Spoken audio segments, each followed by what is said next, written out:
But yeah, I did want to talk a little bit about Dr. Oz's entrance into the Pennsylvania Senate race. This will be a fun story to discuss. Let's quickly play his little ad announcing. And I want to talk about this, not just specifically Dr. Oz, but the Pennsylvania Senate seat in general, because there are some interesting characters at play here. But yeah, let's take a look at this. My parents came to America to find a better life, and they did. I attended great universities, raised a family, and became a successful surgeon. I invented a heart valve that saves thousands of lives.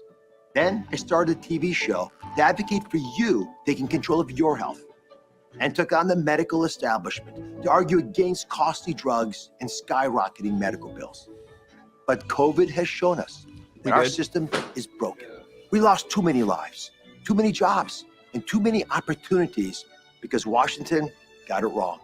They took away our freedom without making us safer and tried to kill our spirit and our dignity.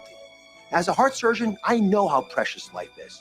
Pennsylvania needs a conservative who will put America first, one who can reignite our divine spark, bravely fight for freedom, and tell it like it is. That's why I'm running for Senate. I'm Dr. Oz, and I approve this message. So obviously a pretty average, bland ad for a Republican senatorial candidate. Nothing, particularly populist about it. Obviously, you notice that he mentioned America first, so he's definitely going to be running in the Trump vein. He's not going to be like running as an anti-Trump sort of Republican or anything like that. But again, this is more of just a fun story. I always love talking about these fucking moronic celebrities that think they have a place in politics. What was your reaction to this entrance into the race, Nick? You gotta see, like, the majority of the time watching that clip, I was like cracking up. I told you guys I'm a nerd. Like, I remember back in the day, I used to watch these political ads more at like comedy. Like that was kind of a parody. Like, Washington is not working. You're taking away your freedom. Like, how is that not a parody? Like, how is this? How do people? And it just fascinates me. Like, when I hear stuff like that, and people see that ad and like, damn, I can't wait to vote for this guy. So, bro, like, that doesn't make sense to me. Like, I don't understand. Like, I think so differently than the average American. It fascinates me. Like, well, I think that ship has sailed for guys like Dr. Oz, though. You know what I mean? Like that, like we're gonna right the wrongs, America. We're gonna drain the swamp. We're gonna bring the elites out of Washington and replace them with working class people. Like, I think that those platitudes that's starting to wear thin on people, right? Like, you notice that YouTube clip of Dr. Oz is about as big of a celebrity doctor as you could get. Had 16,000 views. Both our channels have had shit that's better than that. Yeah. Gotta be it. Oh, sorry. Gavin fucking up my rant. No, I'm kidding.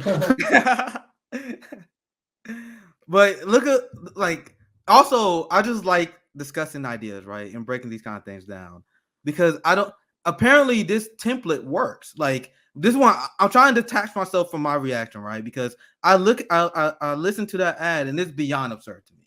Like, I can't imagine how this would work, but apparently it does, because if you look at every single Republican candidate, their ads are all the same. like just take their accent and their style of talking. Pick a random Republican Tennessee candidate, pick a random New York Republican candidate. It's going to be the same ad. Antifa, freedom, Washington doesn't work. So let's break down the substance. And I know we don't have to, because we know it's a joke, but this is what I do, right? So he said Washington doesn't work. Okay, what is your proposal to get Washington to work that wasn't already tried? So he's running as a Republican. So let me guess. You're running on trickle-down economics. Oh, wow. What a restore American values. Well, what a bold visionary of something that we've already established economically for the last at least 50 years, right? So, wow, you're going to change Washington by implementing the idea that already was in play? Like, it doesn't make sense to me.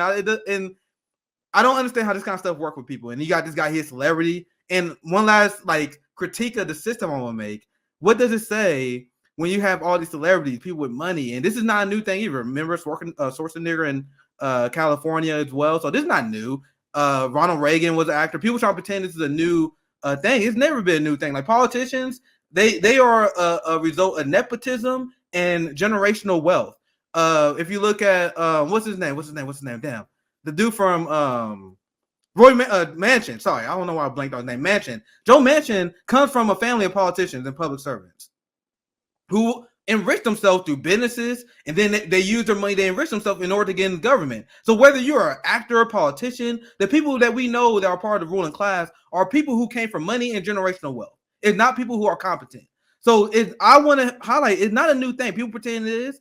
It's not new. It's just giving more absurd. It getting more ridiculous. That's the only thing that's happening. So you have people like, oh my God, we got to save democracy. United States is a great democracy.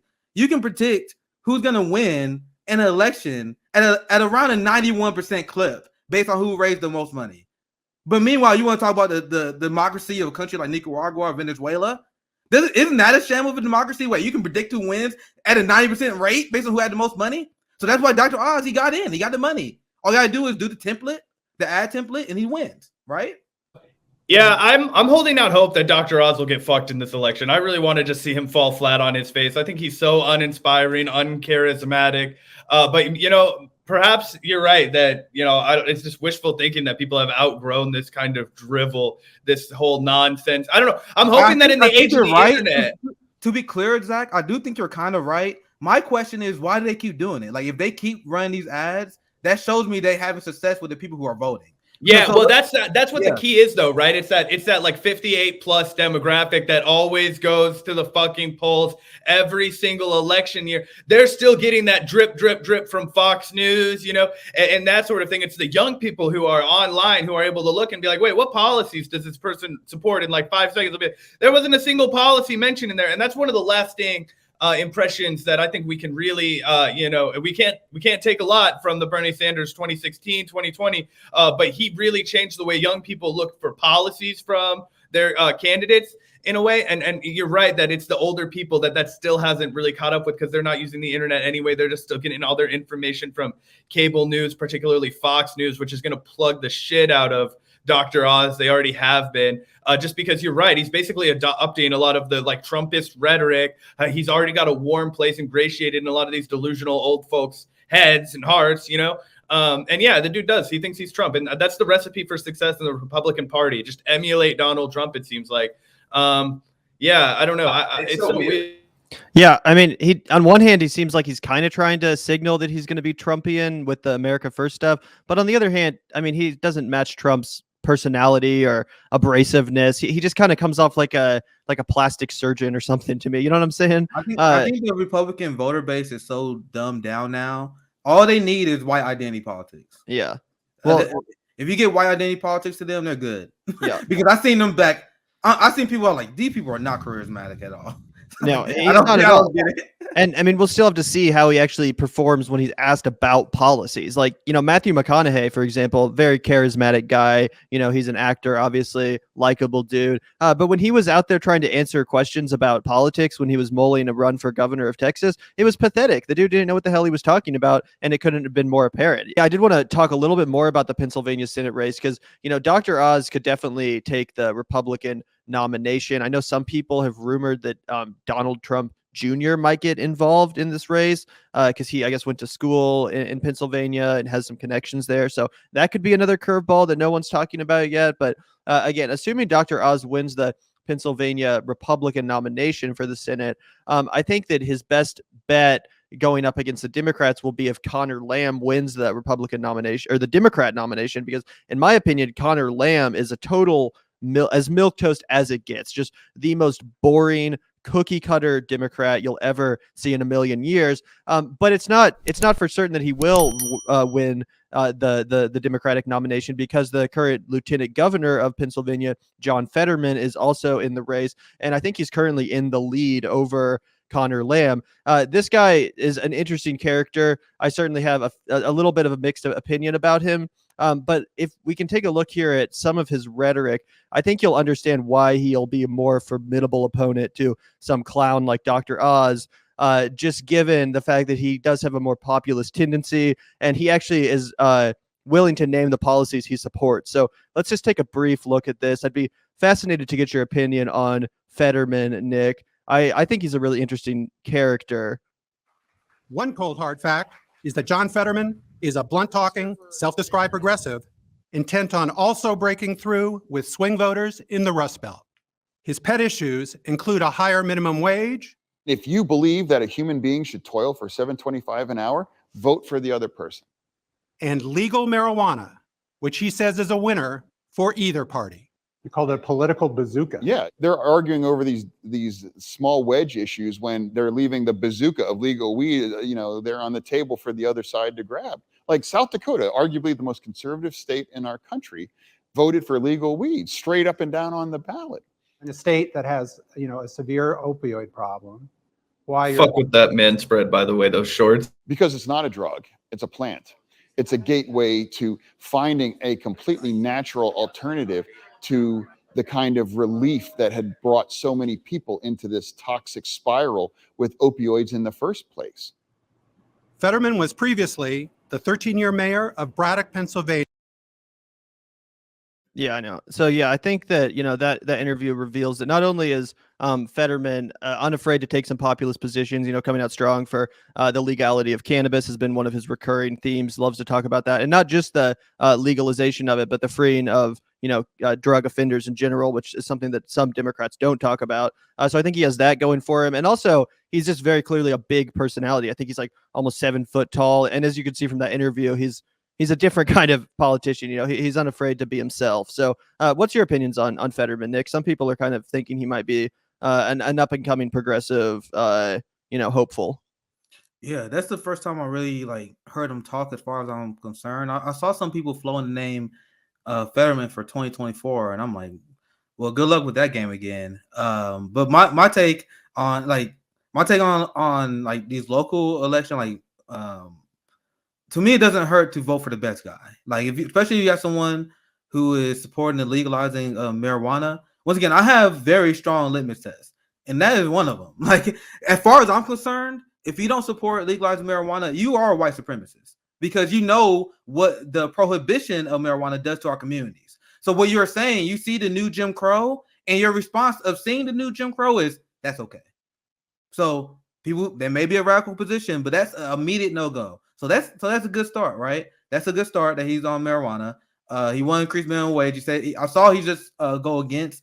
I saw he spoke out against the minimum wage as it is. I don't know what his thoughts on general leftist progressive economics regarding a true minimum wage should be around $23 an hour. But once again, I know I got people out there outflank me to my left. If he says he supports $15 minimum wage, $20 minimum wage, I think it's upon us to all right, dude, you need to bump that up, but it wouldn't be a game changer for me. So based on what I've seen, if you're in that area, it wouldn't hurt you to just vote for him if you have the chance. My argument against electoral politics usually is the waste of resources. So there's some people who they will lash out against any idea of supporting a candidate. I'm not at that level. I just don't want people to waste resources. If you're locally there, it doesn't hurt you to.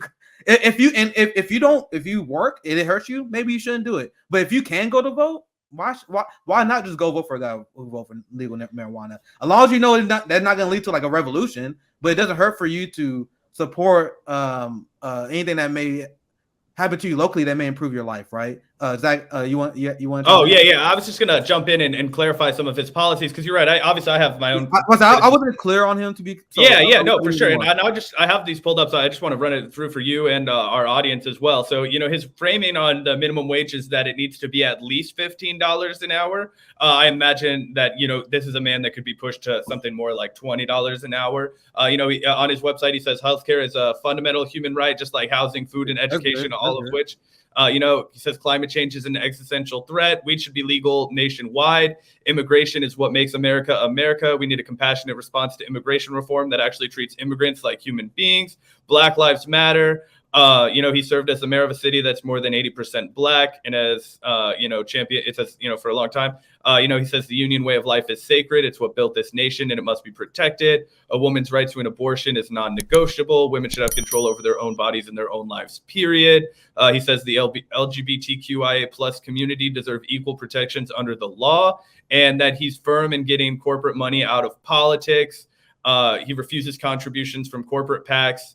And particularly it's bent against getting fossil fuel money out of politics for the immediate future. So again, yeah, you're right. This is a guy that's like, okay, we've heard a lot of this stuff before, but I think what stands out to him and to me and to Gavin is that he kind of has this like Jesse Ventura kind of embodiment to him where he, that's not that's the guy that was in gym shorts in a Carhartt, like man spreading during his Senate campaign video interview, like not giving a fuck. He was like, guys, this is what we need to fucking do. Okay, I'm tired of this shit. Like, I'm doing this now. He drives like a fucking, truck driver, man. This is a guy that can relate to the people of Pennsylvania, the working class, right? Like, this is how I want my fucking representative to be taking questions from some fucking schlock reporter. You know what I'm saying? So that's one thing that I kind of relate to him.